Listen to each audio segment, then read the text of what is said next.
السلام عليكم ورحمة الله تعالى وبركاته. مرحبا بكم معنا في فيديو جديد ووصفة جديدة. قبل ما نبداو بالوصفة نتاعنا ما تنساوش انكم تصلوا وتسلموا على رسول الله عليه افضل الصلاة والسلام، انكم تضغطوا على زر الاشتراك وتفعلوا الجرس هكذا باش يصلكم كل جديد وصفاتي، وتبارطاجوا الفيديو مع اصحابكم وحبابكم. نبداو بالوصفة نتاعنا اللي هي رمضانية بامتياز. هنايا عندي قوارب البطاطا المحشية باللحم المفروم، عندي هنايا شوية نتاع لحم مفروم هنا على حسب افراد العائله نتاعكم. ضفت عليه هنايا حبه بصل مربيه وشويه نتاع الثوم كنت ربيتهم. ضفت عليه هنايا شويه نتاع الزيت وحطيتهم يتقلاو على النار. هنايا نروحوا بما هما انهم يتقلاو على النار، نروحوا للبطاطا. انا كنت جبت البطاطا حبات يكونوا كبار كما راكم تشوفوا، قطعتهم. هنايا لازم تقطعوهم شويه يكونوا اخشان هكذا باش ما تتكسر لكمش البطاطا نتاعكم كما راكم تشوفوا في الفيديو. وهنايا انا كنت فورتهم، درت لهم شويه نتاع الملح وفورتهم. نتوما تقدروا انكم تغلوهم، هنايا ديروهم فقط نص طياب. من بعد حطيتهم كما راكم تشوفوا هنايا في سنيوه نتاعي. هنا لازم ديروا ورق الطهي هكذا باش ما يلصق لكمش، ما تلصق لكمش هذيك البطاطا نتاعكم. بعد ما تقلى لي هذاك اللحم المفروم مع البصل، جيت هنايا وضفت عليه شويه نتاع الطماطم، حبه تاع الطماطم كنت ربيتها، شويه نتاع الفلفل الاسود، شويه نتاع توابل اللحم وشويه نتاع الملح، وحطيتهم يتقلاو. بعد ما تقلاو لي هنايا جبتهم.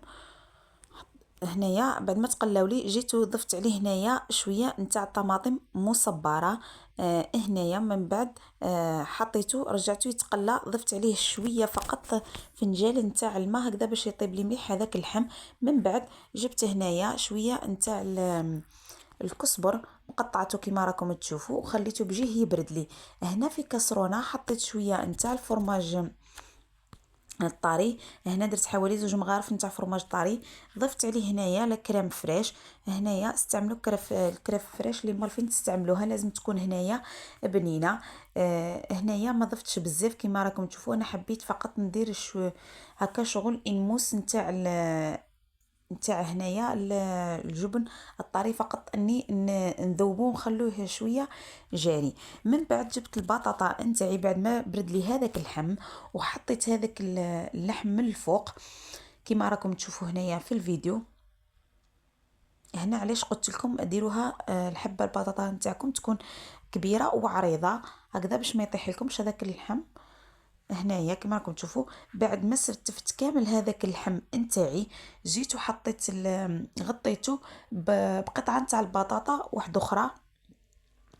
هنايا على حسب افراد العائله نتاعكم، هنا كل واحد يدي حبه. هنا حطيت كيما راكم تشوفوا. من بعد جبت هذيك لاصوص اللي كنت خدمتها ولا اللي كنت درتها وحطيتها من فوق هذيك البطاطا، غطيت كامل هذيك البطاطا. هنا اللي ما تعرفش تقلاصيه، ما تعرفش تقلاصي الكاطو، هنا تتعلم الكلاصاج.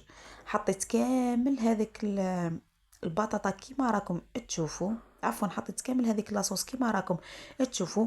من بعد درت لها شويه فرماج الرابي ودخلتها للفرن. انا كنت شعلت لها من الفوق فقط باش يتحمر لي هذاك نتاع الفرماج انا، لانه كلش هنايا راهو طايب، فقط تقراتينا من الفوق. من بعد نخرجها ونديمو ليها كيما راكم تشوفوا. انا هنايا ما درت لهاش لاصوص، تقدروا انكم ترافقوها باي صوص حبيتوها. ان شاء الله تجربوا الوصفه وتنال على اعجابكم، وما تنسوش انكم تبارطاجوا الفيديو وتخلوا لي رايكم في التعليقات بعد ما تجربوا وصفاتي. ان شاء الله نتلاقاو في فيديو جديد ووصفه جديده، والى اللقاء.